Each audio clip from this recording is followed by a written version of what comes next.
Grabe yung burger, oh. Sikat na pasyalan doon ay ang AR. So, Kukutsilyuhin yung ano, yung tubig. Ang cute mo eh. Ang cute mo doon. namin to mga kamot-mot. Let's go! So yun na nga guys, kami ngayon ay papunta sa San Jose del Monte, Bulacan at pupuntahan namin ang pinakasikat na pasyalan doon ay ang AR. So yun na nga guys, ito ay hindi naman namin pinano pero natutuloy. Bakit kaya ganun? Kung ano pa yung mga pinaplano mo at yun yung hindi natutuloy at yung mga napag-isipan lang at bigla-biglaan at yun pa yung natutuloy. Bakit kaya ganun? Anong meron kaya guys? And now guys, nakarating na nga tayo dito sa may AR, sa may San Jose del Monte, Bulacan. Guys, alam nyo ba, sobrang ganda dito. Lalo ng paggabi kasi nakikita dito ang buong city light. Napakaganda nito guys kasi alam nyo kung bakit nakakawala po ito ng stress. Diba? So yun na nga mga kamot-mot, habang hinihintay namin ang aming mga order, ikukwento ko lang kung bakit nga ba kami napunta dito. Kasi nga po, ang aming mga barkada ay uuwi na po ng Naga. Sina Brother Rex at Christian. Doon po kasi sila nag-aaral. Ang course po kasi nila doon ay Theology. And guys, malapit na nga po pa silang graduate. So, ngayon pa lang binabati na namin kayo ng congratulations and God bless sa inyong journey. Kukutsilyuhin yung ano, yung tubig. 5.5 tama. Hindi, ngayon lang kaya. Wow, ang ganda ng ngiti niya. So yun guys, nandito kami ngayon sa may AR kung saan malapit sa school namin. Ayan, kikita nyo. And Sama ang moto, comfort, barkada. And ang mga kasama ko ngayong gabing ito ay walang iba ang mga moto campers. Special ano, Si Kuya. special. Ang cute mo eh. Ha? Ang cute mo doon. So, Ba't nga pala kami napapunta dito ngayong gabi? Kasi para sa pag-alis si Brother Rex. kaabot Ayaw na na kasi siya. Pati si Kuya Christian. Kapag na rin sila ng Naga, mag-aaral na sila ulit. Oh, yun, interview. nakakalungkot kasi wala na yung Rex no?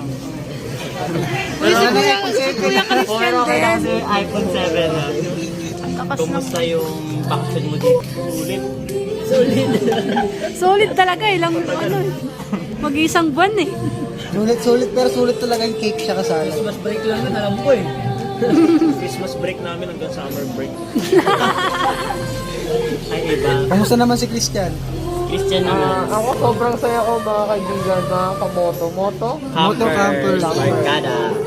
Balita na ngayon eh. Nakasama ko ulit yung mga kaibigan, family. Tunay na kaibigan. Yun si sa Jeff, ikaw, ano ba? Siyempre si Jeff dude. Jeff, ano ka mo sa Jeff? Hi guys, welcome to my YouTube channel. Welcome to my game. Hi guys, welcome to my Nababasa ko magpaplano na rin mag-vlog yun si Jeff eh. Ikaw ba naman may iPhone 11? So titikman namin yung mga ano dito pagkain. Yan na, yung nakita ko. Macho, Choco. Oh, yung hot choco mo. blueberry. May sarto eh. Ay sa akin. Blueberry ka rin ba ba?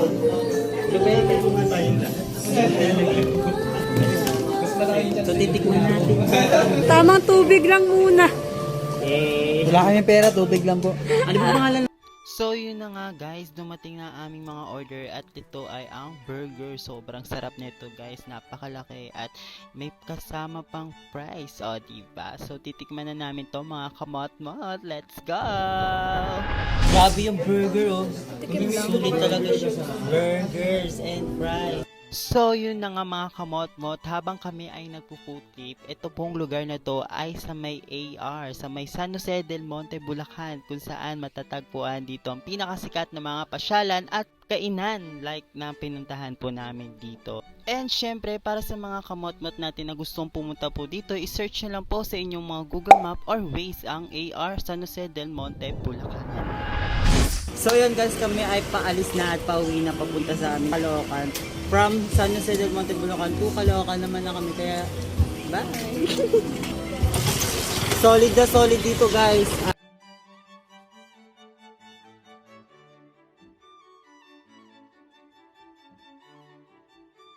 So yun na nga mga kamot-mot, dito na nagtatapos sa aming vlog. Kaya maraming salamat sa mga nag-like and share sa aming video. Ito ang Team Moto Campers. Bye!